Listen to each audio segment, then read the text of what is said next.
let's start with an overview, the significance of primary school leaving examinations, kind of the PSLE, which is usually the first big examination that any child goes through now in Botswana's education system. And of course, the foundation of learners thereof. What is the significance of these examinations? Let's start with you, Mr. Khathola. Yeah, thanks for having us on the show. So basically, PSLE, or the Primary School Leaving Examination, it's really an exam that helps to benchmark students for admission to secondary school or junior school. So basically, for students who are going to do their learning at public education, that is the main curriculum, or they use it to get the position into the school. However, for students who are going to private schools, they either do the PSLE, but they're still forced to do the entrance exam at that particular school.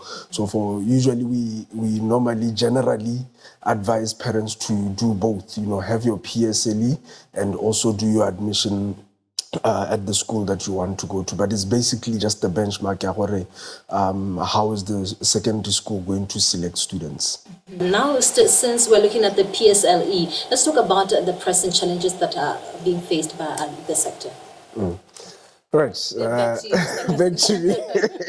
Yeah, so usually the challenges, and Unami will obviously chip into this, usually we see that students starting from standard 1, they usually have one major examination, and then they only get examined at standard 7. So you'd find all those other years in between, they just have the internal exams at the school.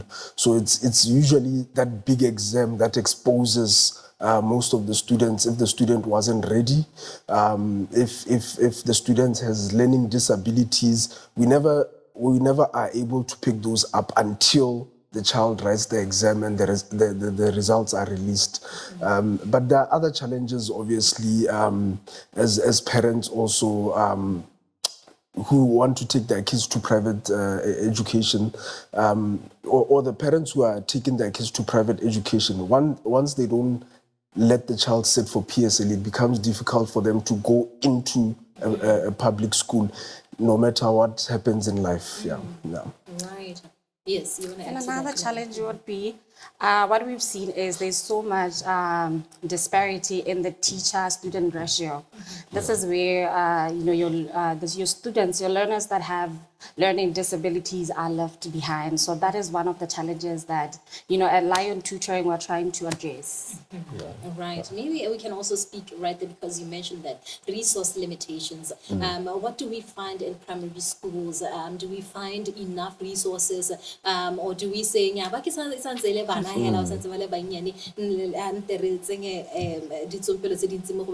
so how do those come in place, and what steps can be taken to address such limitations?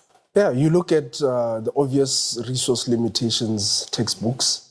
Students are forced to share textbooks. You'd find that only the teacher has a textbook, and the student can't really go home and do some extra, preparation for the exams. Go to the remote areas, you'll see students are still learning under trees.